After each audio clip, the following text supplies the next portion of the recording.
What is going on? It's Kyle, the Lawn Mentor here. I've got 3 things today that are things that I think you ought to be prepared with before you go ahead and pull the trigger on purchasing a used lawnmower. So let's talk about those. If this is your first time to my channel, I want to say welcome to you. And for those who are returning, I'll say thanks for coming back. Something that I've done recently and something you might consider doing soon too. And that is buying a new lawnmower. Behind me is the newest to me mower that I purchased. Picked up this Toro Timemaster here as kind of a lawnmower project for myself. Found a good deal on this one on Facebook Marketplace locally. And it has some things wrong with it. Needs a few cables replaced. And I've started taking inventory and making sure that everything works. And there are a few things that will need to be replaced. Overall, it's in pretty good condition, and I think I'm still gonna get a lot of life out of it.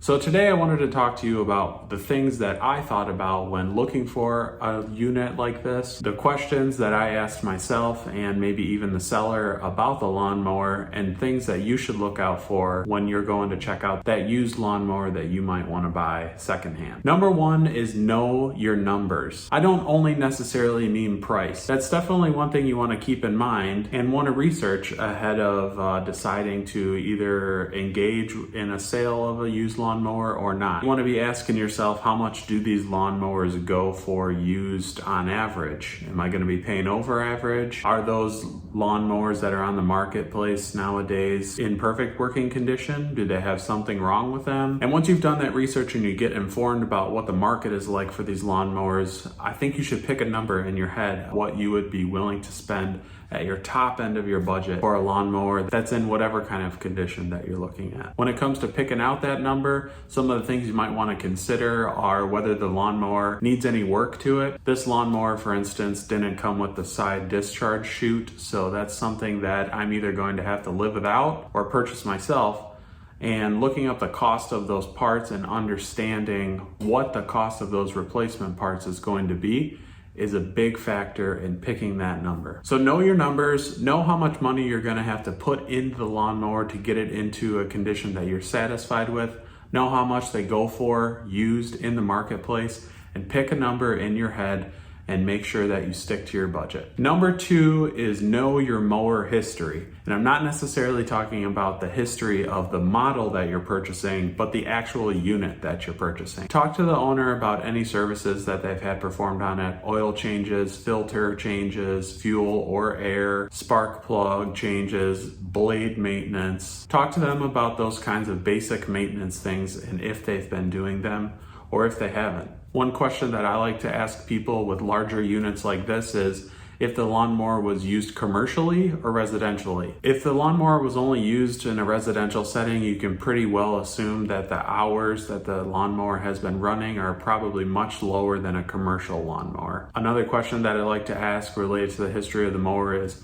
when's the last time that it ran? Hasn't been sitting outside forever and it hasn't been started in 6 months? Did you just start it up yesterday? When was the last time you actually got to use the lawnmower? And finally, the one thing that I would look up related to history is any common issues with the lawnmower. Are there certain defects in the lawnmower that a lot of people were running into? If so, those might be things that you want to look out for in these lawnmowers that you're looking at or be prepared to fix down the line. The last thing that I would stress is probably the most obvious of all of them, but that is to check your basics. One of the big things you'll want to look at is the mower deck. Is there a lot of rust on the mower deck? Are there any holes in the mower deck that don't belong? If there's just some surface rust, is it something you're willing to clean up and maybe repaint? Check if the blades spin on the lawnmower. Of course, you'll want to be safe and unplug the spark plug wire. Don't be afraid to tip the mower on its proper side and give the blades a spin to see if they'll freely spin or if they're locked up, if the spindles sound squeaky. If your mower is self-propelled, ask if the self-propel works. Check and make sure that all the electrical components on your lawnmower work. This lawnmower comes with a turnkey style electric start, but it actually doesn't work. And so that was something that I had to consider in this project, was whether I was willing to take on an electrical issue like that. Check for fluid leaks, check on the motor if there are any visible leaks around the carburetor, around the fuel tank. You'll want to make sure that there's no fluid leaking from the lawnmower, or if there is, that you know how to fix it. Overall, you'll just want to do a once over on the lawnmower. Most people, I think, that look for a used lawnmower have used a lawnmower before. So you'll want to just go ahead and run it through its paces, kind of like you would with your normal lawnmower, and make sure that everything works as you expect it to.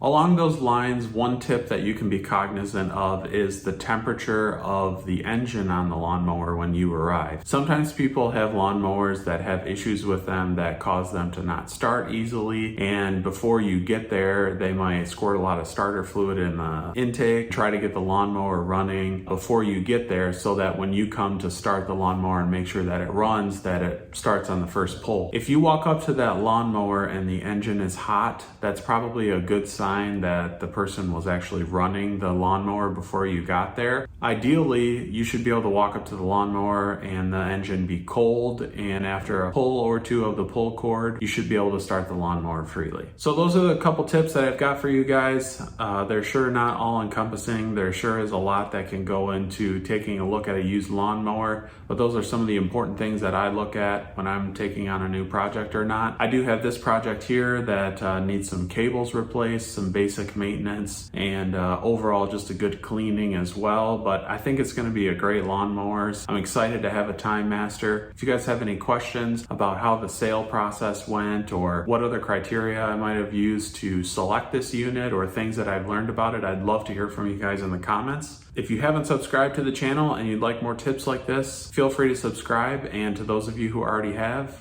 thank you. With that being said, I'm Kyle the Lawn Mentor. Thanks for tuning in, and I'll see you next time.